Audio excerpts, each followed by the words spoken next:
한 10여 년 전에 그 브루스 윌킨슨이라는 분이 야베스의 기도라는 책을 써서 베스트셀러가 됐습니다. 특별히 물론 다른 나라에서도 많은 사람들이 읽게 됐지만 한국에서 많은 분들이 그 책을 읽었습니다. 그래서 다른 나라에서 보급된 것보다 한국에서 더 많은 그 책이 보게 돼서 참 이 야베스에 대한 그 관심을 갖게 되었습니다. 도대체 이 야베스가 누구냐? 이전에 물론 성경에 있었습니다만은 그렇게 조명을 받지를 못했는데 많은 분들이 그걸 살펴보게 되었습니다. 그러면서 또 부정적인 비판적인 이야기도 또 많이 나왔습니다. 너무 기복적이다. 또 이건 번영 신학에 부합한 것이지 않냐 하는 이야기들이 많이 나왔습니다. 왜 한국에 이게 그렇게 많은 사람들에게 관심을 집중시켰을까? 이 네 가지의 기도를 했지만 그 중에 핵심적인 게 땅을 넓게 해주세요. 그런 기도거든요. 우리 한국 사람들은 땅이 있어야 땅땅거리고 산다. 이런 생각들을 하고 또 심지어 조물주 위에 건물주다. 그런 말도 있기 때문에 굉장히 그 관심이 많이 있었던 것 같아요. 그러다 보니까 사람들이 이 기도에 대해서 좀 부정적인 이야기도 하는 바람에 저도 별로 이 야베스에 대해서 설교를 하지를 않았어요. 너무 개인주의적이다, 이기적이다, 너무 기복적이다, 너무 세상적이다 그런 이야기들을 사람들이 하는데 물론 글 자체만 읽으면 그렇게 오해할 수도 있겠는데 사실은 깊은 뜻을 우리가 살펴봐야 되고 또 사실 기도라는 것이 그 기도자의 상황하고 떨어져서 생각할 수가 없어요. 그래서 다른 사람 입장에서 볼 때는 그렇게 중요해 보이지 않아도 심각해 보이지 않아도 그 당사자는 절박할 수 있거든요. 그래서 이번에 우리가 기도 여러 시리즈를 통해서 살펴보지만 그 각 사람이 처한 그 상황에 따라서 다른 사람들이 하지 않는 특별한 기도를 할 수가 있는 것이고 또 우리는 그 기도를 들으면서 우리의 상황으로 옮겨와서 이걸 어떻게 적용을 할 거냐 이런 생각을 하시면서 말씀을 듣는 게 필요하다 생각을 합니다. 이 역대기에는 족보가 쫙 나와 있고 또 사실 열왕기에도 보면은 그 왕의 역사에 있어서는 이 역대기하고 좀 겹치는 부분이 많이 나오는데 이 역대기의 기록은 사무엘상하나 역대기상하의 열왕기상하의 기록하고 역대기는 좀 사관이 달라요. 그래서 역사를 보는 것도 새로운 관점에서 하나님의 영원한 언약이라는 관점에서 보고 있는데 이 역대상 1장부터 9장까지 쭉 족보가 나옵니다. 솔직히 우리는 별로 관심이 없죠. 또 그거 읽다 보면 졸리죠. 뭐 이렇게 이름이 많이 나오고 이게 무슨 의미가 있나 싶은데 사실 역사라는 게 사람들의 이야기죠. 그래서 유대 사람들은 이 이름만 딱 봐도 그 역사를 이제 상기시키는 그런 의미가 있었던 것 같아요. 그래서 역대상 1장은 아담부터 그 인류의 역사를 쭉 얘기를 해놓고 2장부터 9장까지는 하나님이 아브라함을 선택해가지고 이루어 나가시는 이스라엘의 역사가 쭉 기록되어 있는 중에 오늘 야베스에 대한 이야기가 4장에 나옵니다. 이름만 해도 이 족보에 한 600명 정도 나와요. 그러니까 이름만 적기도 바쁜데 이분이 주목을 받는 이유는 두 절을 할애해가지고 그의 어머니가 그의 이름을 지은 이야기하고, 그리고 야베스가 했던 기도의 내용이 물론 간략하지만 그래도 다른 사람에 비교해서는 특별하게 언급이 되어 있는 거죠.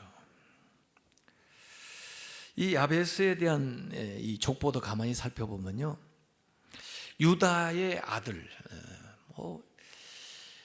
이 야곱의 그 12아들이 12지파를 이어나가는데, 물론 큰 아들도 루벤 있지만 이 유다가 굉장히 중심이 되는 것은 거기에서 다윗의 왕조가 시작되고, 그리고 결국에는 메시아가 오기 때문에 이 유다의 자손들 이야기가 이 역대기서에도 좀 더 강조되어 나와요.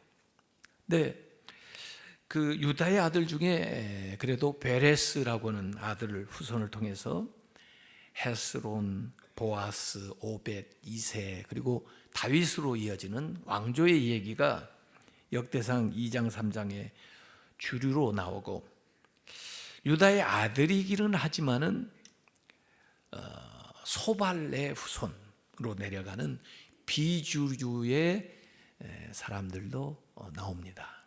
거기서는 사실은 왕이 나오지를 못하죠. 근데 거기에 야베스가 껴 있어요. 그게 오늘 4장에 나오는 이야기입니다.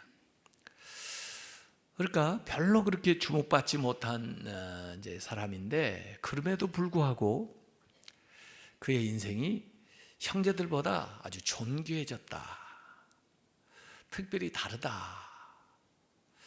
무엇이 그의 인생을 그렇게 다르게 만들었나 하고 살펴보면 기도다. 기도가 그의 인생을 놀랍게 다르게 만들었다. 그걸 오늘 기자는 우리에게 설명하려는 거죠. 그래서 드물게 그 시대에 야베스는 기도의 특권을 누렸던 사람인데, 그 기도를 통해서 그의 인생이, 그의 운명이 어떻게 달라졌는가 하는 것을 우리에게 소개를 하는 겁니다. 그래서 오늘 4장 9절에 야베스는 그의 형제보다 귀중한 자라. 그의 어머니가 이름을 하여 이르되 야베스라 하였으니 이는 내가 수고로이 낳았다 함이었더라 그랬습니다. 우선 야베스가 형제들보다 귀중한 자다.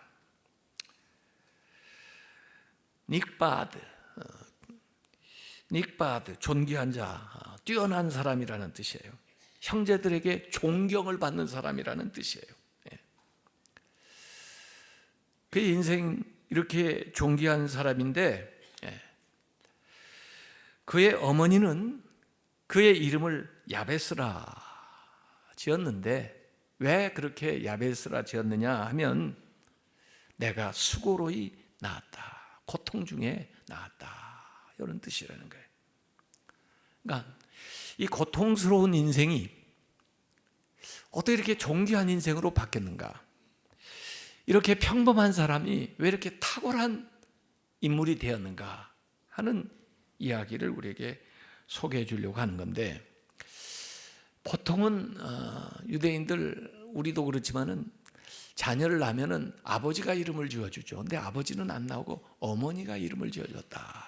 그러니까 아버지를 일찍 여의든지, 그러자면 태어날 때쯤 돼서 뭐 아버지가 이 어머니를 버렸든지 뭐 해서 홀 어머니로서 아들을 낳았다는 것을 짐작하게 만들고, 그 이름이 야베스인데, 이 야베스라는 이름이 어디에서 왔느냐, 고통이라는 뜻에서 왔어요. 근데 그 고통이라는 말은 원래 히브리어로 오체브인데, 이 오체브의 그 중간에 있는 거, 자음, 끝에 있는 자음을 서로 바꾸면 야베스가 되는 겁니다. 그러니까 야베스가 고통이라는 뜻은 아니고, 이 오체브에서 변형된 말이 야베스예요. 그러니까 아들에게 뭐 야 고통이야 이렇게 부를 수가 없으니까, 그러나 그 어려웠던 것들을 상기시키고 또 본인에게 잊어버리지 말라고 그 이름 안에 집어넣는 것이 야베스예요. 그래서 그 고통을 상기시켜주는 특이한 이름. 사실 이런 이름이 성경에 이 야베스 외에는 없어요. 이름으로는. 고통과 죽음과 맞바꾼 생명, 그 고통스러운 수고의 결과로서 주어진 열매의 아들, 뭐 이런 뜻을 담고 있는 아주 특이한 이름이라고 볼 수가 있습니다. 최근에요, 우리 교회 우리 하룡 집사님, 그다음에 이미득 권사님, 이 하룡 집사님은 앞이 잘 안 보여요.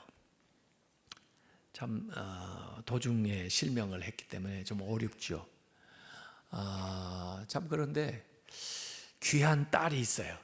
그 집에 하치혜.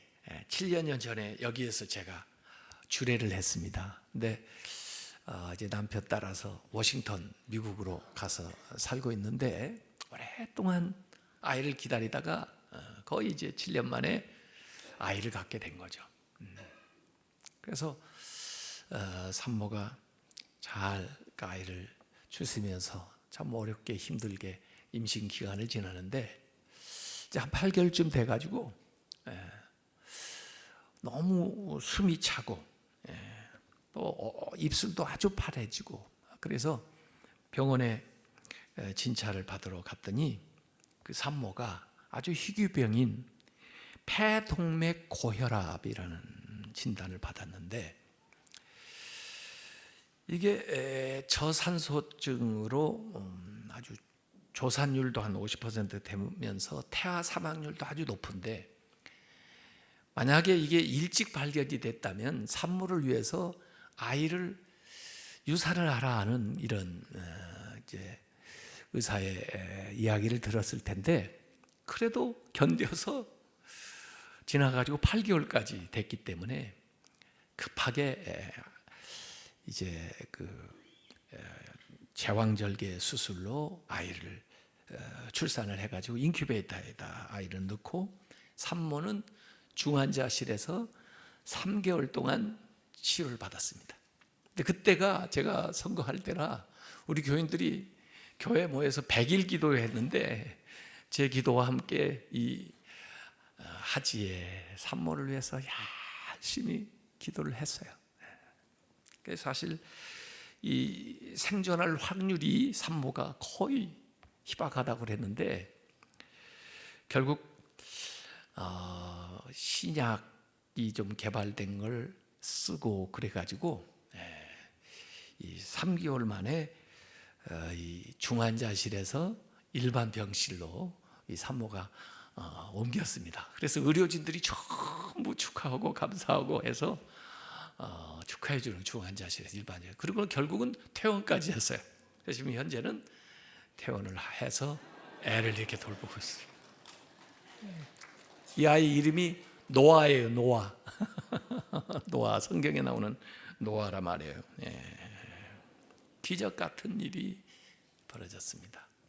근데 이 아이를 가지면서요, 우리 한국은 다 국민의료보험이잖아요. 미국은 자기가 가입을 하고 비싼 거 가입할수록 혜택이 많고 부담이 적고, 좀 싼 걸 가입을 하면 자기 부담이 많죠. 근데 이제 아이를 갖게 되니까 좀 비싼 거, 좋은 거 보험을 가입을 했어요. 의료비가 얼마 나왔느냐? 31억이 나왔어요. 한국 돈으로. 더 놀라시네, 건강해진 것보다. 그런데 보험회사에서 다 해결해 줬어요. 괜찮죠? 물론 이제 이 산모가 이제 완전히 좀 회복할 때까지 조금 시간이 걸리지만, 그래도 급한 일이 있으면 자동차도 운전하고 갈 정도로 그렇게 회복이 되었다고 그래요. 저는 그래서 우리 하룡 집사님, 이미득 집사님 보고 그 노아가 야베스예요, 제가 그렇게 얘기를 했습니다. 어려운 가운데 거의 엄마의 생명과 맞바꾸는 그 지경에서 아이가 태어났는데, 하나님께서 그 산모도 이렇게 다시 태어날 수 있게 해주셨으니까 얼마나 감사합니까? 기도는 운명을 바꿉니다. 우리는 운명에 맡겨 사는 존재가 아닙니다. 얼마든지 기도로 우리에게 당한 일을 바꿔 나아갈 수가 있어요. 그래서 이 야베스의 기도를 좀 폄하하는 사람들이 있는데 그렇지 않습니다. 이건 구체적인 기도고, 이것은 아주 순전한 기도고, 그리고 이것은 구체적인 기도입니다. 기도도요, 처음부터 대단한 기도를 하는 게 아니에요. 기도도 잘합니다. 기도하면. 그래서 처음에는 이 야베스 기도처럼 이렇게 시작을 해요. 그러다가 기도가 좀 잘하면요, 제가 다음 주에 설교할 아굴의 기도 같은 기도를 해요. 또 기도가 더 잘하면요, 주님의 기도를 해요. 예수님이 가르쳐 주신 기도를. 그래서 다 똑같은 기도예요. 그것이 우리의 신앙의 과정과 함께 하고 있고, 그리고 우리 삶의 구체적인 정황과 함께해서 나타나는 것이 기도입니다. 그게 진실한 기도죠. 오늘 기도의 내용은 딱 한 절로 나와 있는데, 기도만 나오는 게 아니고 기도와 응답이 같이 나와요. 우선 4장 10절에 네 가지를 이렇게 기도했습니다.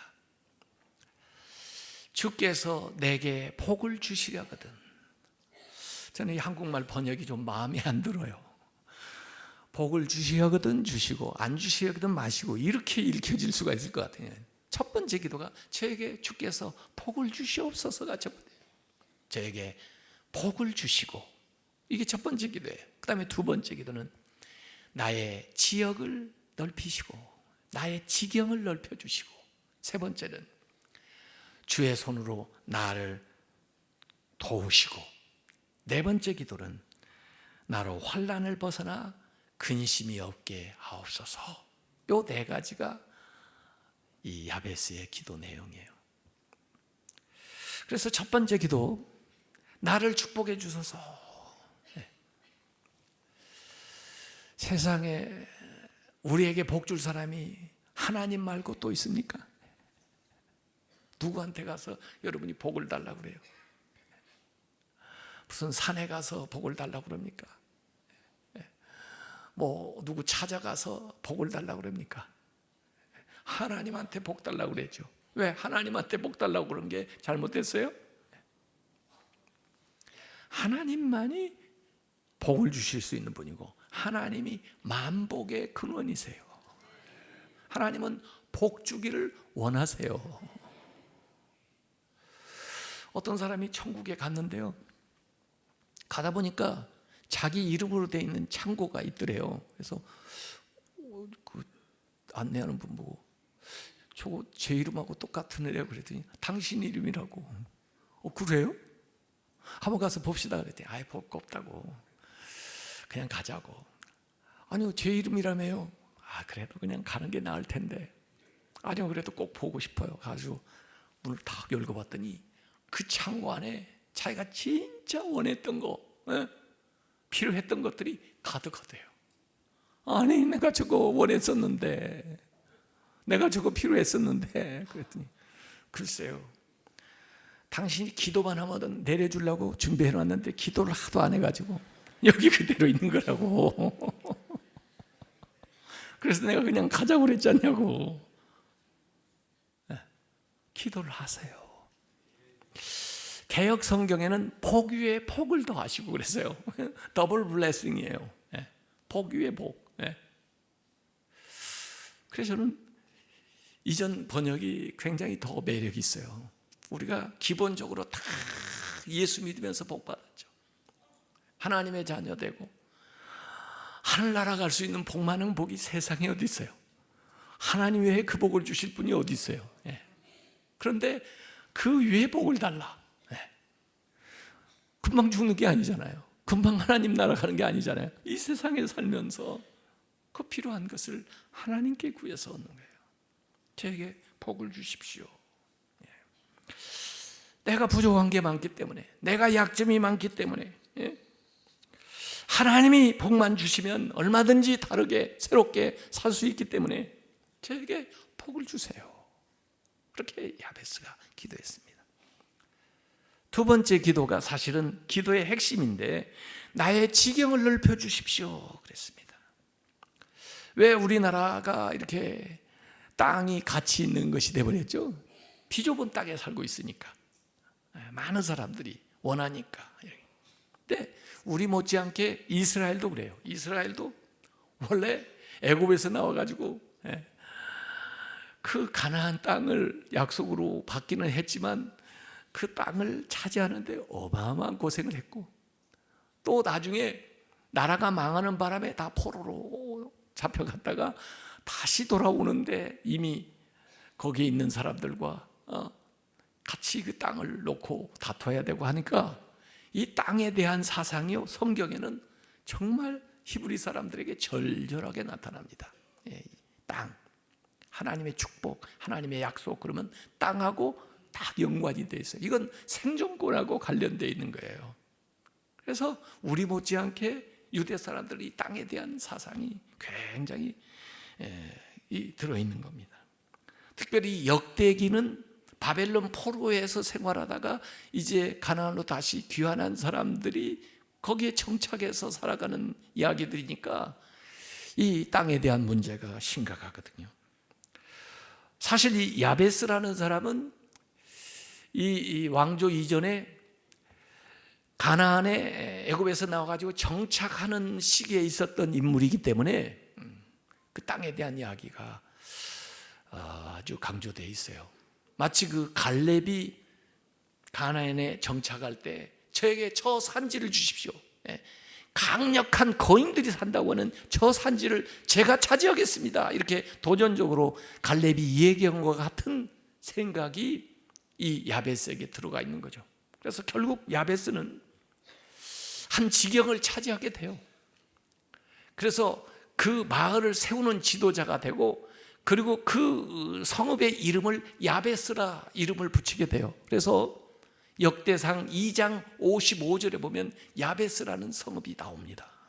그래서 야베스라는 이름, 인물의 이름은 딱 한 번 나오지만 또 다른 이름은 야베스라는 지명이 나오는데, 추정컨대는 이 기도와 연관시켜 볼 때, 또 하나님의 응답과 연관시켜 볼 때 이 야베스가 그 기도함으로써 그것을 얻게 됐다고 하는 것을 후대 사람들에게 가르쳐 주려고 하는 의미가 거기에 들어가게 되는 거죠. 그래서 역대상 2장 55절에 나오는데, 그 야베스 성읍에 누가 사느냐? 갈렙의 자손들과 연관이 돼 있고, 레갑 자손들, 겐 종족, 이들은 이방인으로서 유대인으로 귀화한 사람들인데, 사실 지파별로 땅을 나눠주면 귀화한 사람들에게 땅을 차지할 수 있는 어떤 곳이 없잖아요. 그런데 아마 야베스가 차지한 그곳에 같이 살도록 허용이 됐던 것 같아요. 근데 그들이 이스라엘 역사에 보면 굉장히 유대인들보다 더 소중하게 나라를 세우고 나라를 이끌어가는데 역할들을 했던 사람들이 여기 야베스에 살았다고 하는 이야기죠. 그래서 이 기도를 야베스가 했던 겁니다. 지금 우리로 바꾸면 어떻게 이 기도를 해야 되겠어요? 사업을 하시는 분은 사업의 지경이 넓어지도록 기도를 해야 되는 거죠. 제 사업의 영역이 국내뿐만 아니라 해외까지도 넓어지게 해주세요. 그렇게 기도할 수 있는 거죠. 학문을 하는 사람이라면 학문의 그 업적과 영역이 더 확장돼서 정말 세계적으로 알아주고 인정할 만한, 그래서 노벨상을 받을 수 있을 정도의 그런 학자가 되면 좋은 거죠. 영향력이라고 저는 얘기를 하고 싶어요. 지도력이라고 얘기를 하고 싶어요. 비전이라고 얘기가 있어요. 그래서 확장해 나가는 거예요. 현재로 말하면. 그 브루스 윌킨슨이라고는 분이 아까 그 책을 썼다고 그랬는데, 거기에 그렇게 얘기했습니다. 만약에 당신이 월스트리트에서 일을 하고 있다면, 주님, 나의 투자와 증권 등 저의 자산의 가치를 높여주소서라고 기도하는 것과 마찬가지다, 이렇게 얘기를 했어요. 그래서 만일 당신이 하나님의 방법대로 사업을 하고 있다면 사업이 번창하게 해달라고 기도하는 것은 옳은 일이다. 이 사업 브랜드가 세계로 알려져서 프랜차이즈가 많아지고 말이에요. 저는요, 사업을 잘 해가지고 돈을 벌어가지고 헌금을 하는 것도 중요하지만 사업 자체가 사역이 되도록 하는 게 더 중요하다고 생각해요. 그 사업을 통해서 하나님을 섬기는 거예요. 사업을 통해서 돈만 버는 게 아니라 그 사업을 통해서 하나님이 기뻐하시는 일을 하는 거예요. 그리고 주어지는 거 가지고 또 하나님의 일을 하고.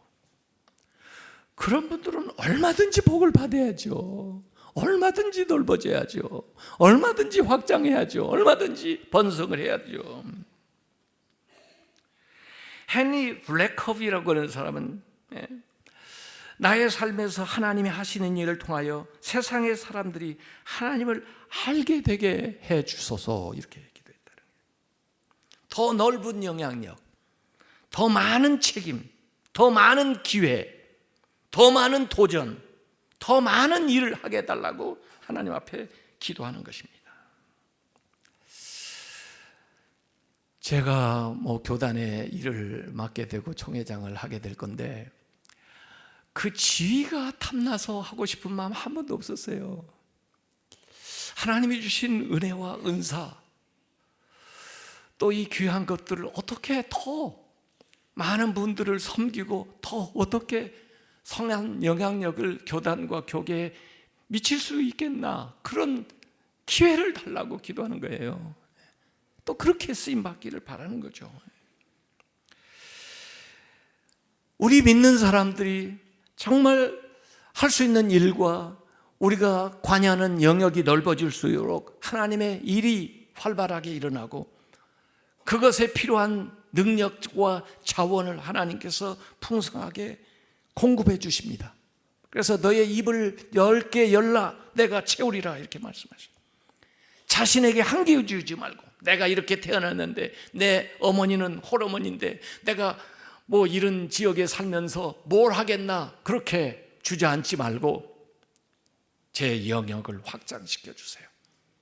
제가 다른 사람들에게 간증이 될 수 있는 삶을 살게 해주세요. 그렇게 살아가는 거죠. 웨슬리는 그 영국에 살면서도 세계가 내게 내 교구다 그러고 결국 지금 세계의 감지교회, 성결교회가 다 세워져 있잖아요. 존 낙스는 스코틀랜드를 내게 주셔서 어려운 핍박도 받았지만은 결국 그가 전하고 행한 일들이 스코틀랜드에 차고 넘쳤잖아요. 이사야서 54장 2절 3절에도 보면 너의 장막터를 넓혀라, 내가 좌우로 퍼지며 너의 자손은 열방을 얻으리라. 골방에서 기도하면 열방을 얻게 돼요. 저는 제 아이가 취직했을 때 그 마이크로소프트에 처음 취직했는데 그때 저한테 얘기한 걸 항상 기억을 해요. 회사에 가서 보스한테 처음 만났을 때 그런 얘기 했대요. 저요,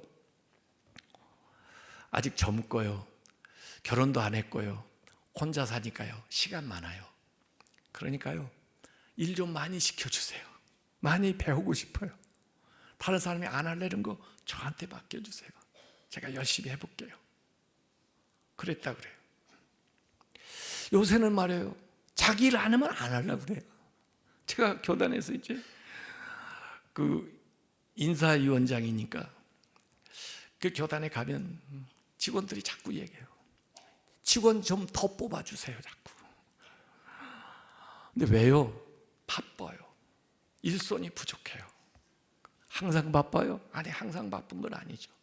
모든 부서가 바빠요? 아니요. 부서마다 바쁠 때가 다르죠. 그러면 저쪽 바쁠 때 가서 좀 도와주고 이쪽 바쁠 때 좀 도와주라고 하면 안 돼요? 영역이 달라서요. 그거 못 배우는 거예요? 배울 수 없어요? 아니, 배울 수야 있죠. 우리가 가능하면 헌금으로 모아서 이렇게 총회를 운영을 하는데 우리가 그 전략해야 되지 않겠어요? 그래서 서로 좀 도우면서 자기 일 물론 잘해야 되지만 남의 일도 좀 도와주고 내가 필요할 때는 도움을 받고 그렇게 서로 하면 안 돼요? 자기 영역을 딱 한계를 지어놓고 더 이상 넘어가려고 하지 않아요. 물론 관여라는 얘기가 아니라 하나님, 나의 영향력이, 나의 능력이, 나의 역량이 확장되게 해주세요. 그것이 바로 이 야베스의 두 번째 기도예요. 세 번째 기도는 하나님이 손이 나와 함께 하소서 하는 거예요. 하나님의 손으로 나를 도와줘. 하나님의 손이라는 건 능력이에요. 도움이에요. 도움을 구하는 거죠. 내가 하는 일에, 내가 가는 곳에 하나님이 임재하셔서 하나님의 능력이 나타나게 해 주시옵소서. 사실 이렇게 구하는 건요, 내가 거룩하게 살겠다는 거예요. 하나님이 아무하고 함께 합니까? 내가 하나님 앞에 바르게 살겠다는 거예요. 정직하게 행하겠다는 거예요. 그러니 하나님은 저와 함께 하시고 제 손이 아니라 주님의 손으로 행하시는 것을 보기를 원합니다. 이렇게. 네 번째는 환난에서 벗어나게 해주세요. 나로 환난에서 벗어나 내게 근심이 없게 해주세요. 하나님의 보호하심을 바라는 겁니다. 영어 성경 보니까 free from pain 그렇게 기록됐어요. 고통으로부터 자유롭게 해주세요. 인생을 살아가면서 얼마나 고통스러운 일이 많습니까? 얼마나 고민되는 일이 많습니까? 얼마나 걱정되는 일이 많습니까? 그것에서 마음으로부터 벗어나게 해주세요. 내 마음에 평안을 주세요. 내 마음에 기쁨을 주세요. 내 마음에 감사함을 주세요. 이렇게 기도하는 하나님이 주신 복을 잘 지켜나갈 수 있도록 도와주세요. 그래서 이 기도로 근심 없는 삶을 살아가도록, 기도로 모든 근심과 걱정, 염려는 주님께 맡겨버리고 평안한 삶을 살아가도록 기도하는 겁니다. 이 네 가지 기도를 했는데 이 같은 절에서 하나님의 응답이 즉시로 옵니다. 즉각 응답이에요. 하나님이 그가 구하는 것을 허락하셨도다. 마치 하나님이 기다렸다는 듯이, 그래, 그렇게 해주마. 하나님의 뜻에 합한 기도는 즉각 응답됩니다. 하나님의 약속을 붙들고 하는 기도는 즉각 응답됩니다. 여러분이 죄를 회개하면서 용서해 주세요 하고 나서 의심할 필요 없어요. 그것은요, 하나님의 약속이기 때문에 즉각 응답이 됩니다. 하나님 나와 함께 해주세요, 동행해 주세요, 그 의심할 거 없어요. 그건 기도하는 시간에 즉각 응답됩니다. 저는 오늘 이 야베스를 준비하면서 그 최노아라는 아이를 생각을 했지만 또 한편 보면 예수님이 생각나요. 예수님이 우리를 그냥 놨어요. 십자가에서 해산하는 고통을 하면서 예수 그리스도의 그 십자가의 희생을 통해서 우리가 새 생명을 얻었고 우리가 하나님의 자녀가 됐어요. 어떻게 살아야 되겠어요? 복된 삶을 살아가야 되죠. 어떻게 살아야 되겠어요? 우리의 지경을 넓혀가면서 하나님의 나라, 하나님의 뜻이 이루어지는 것들을 넓혀가면서 살아야 돼요. 어떻게 살아야 되겠어요? 주의 힘을 입어서 능력 있게 살아가야죠. 어떻게 살아가야 되겠어요? 평안한 삶을 살아야죠. 예수 그리스도께서 우리에게 주신 것들이에요. 또 예수 안에 살아가는 사람들이 누려야 되는 마땅한 것들이에요. 사실 이게 우리에게 구체적으로 필요한지 모르겠습니다. 오늘 하나님 앞에 이 말씀을 붙들고 야베스에게 하나님 허락하셔서 그의 인생이 이렇게 존귀해진 것처럼 내 인생도 존귀한 삶을 살게 해주세요. 오늘 이 말씀대로 나의 삶의 지경이, 역량이 극대화될 수 있도록 하나님 도와주세요. 사업이 번창하게 해주세요. 가정의 문제가 해결돼서 근심이 없게 해주세요. 이 시간 우리 한번 같이 기도하겠습니다. 여러분 마음에 생각나는 걸 구체적으로 이 말씀 약속을 붙들고 기도하시기 바랍니다. 주님께서 해산하는 수고로 우리를 낳으셨는데 뭘 아끼시겠어요? 뭘 안 주시겠어요? 이제 우리 주여 한번 부르고 기도하겠습니다.